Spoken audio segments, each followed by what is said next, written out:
Pau, c'est l'heure du ghetto. Embarqué pour 2 heures de voyage culturel. Coucou tout le monde, allez c'est reparti pour une nouvelle semaine du Ghetto Blaster et on commence dès ce soir avec l'émission du lundi.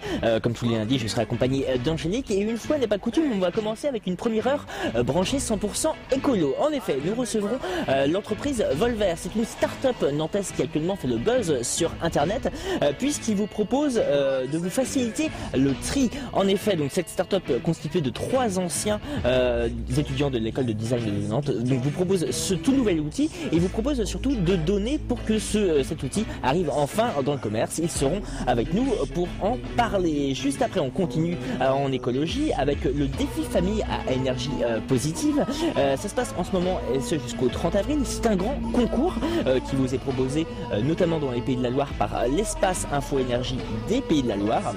Le but de ce concours, c'est de faire baisser de 8% la consommation d'énergie cet hiver. Donc on leur demandera à ces personnes qui vont venir dans nos studios quelles sont les pratiques et quelles sont les pratiques que nous pouvons mettre aussi en place pour faire baisser la consommation d'énergie et faire du bien à notre planète.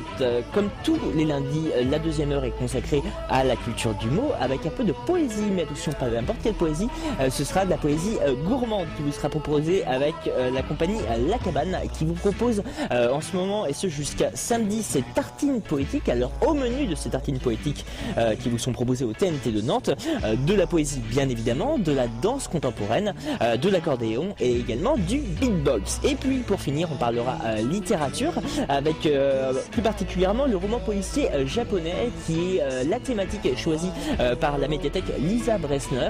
Ça se passe vendredi et donc Caroline Flao de la médiathèque Lisa Bressner sera avec nous pour nous parler de cet événement, nous dire ce qui va se passer lors de cette soirée et nous dire en quoi finalement ce roman policier japonais est-il si différent de nos polars européens. Voilà, bien entendu l'émission du lundi ne serait rien sans ses chroniqueurs, à commencer par Will pour sa chronique Glitch Nouvelle Technologie, Denis pour sa chronique sportive, Sébastien pour la chronique BD, Angélique et Bénédicte pour leur coup de cœur littéraire et puis bien entendu Brian qui va vous proposer comme tous les lundis une playlist 100% prunienne. On n'oublie pas non plus les 2 pauses cadeaux et l'agenda à 17h50. Voilà, culture et bonne humeur, c'est le programme du ghetto de ce soir entre 17h et 19h sur Chrono 92 FM. Je vous souhaite une très belle après-midi et je vous embrasse.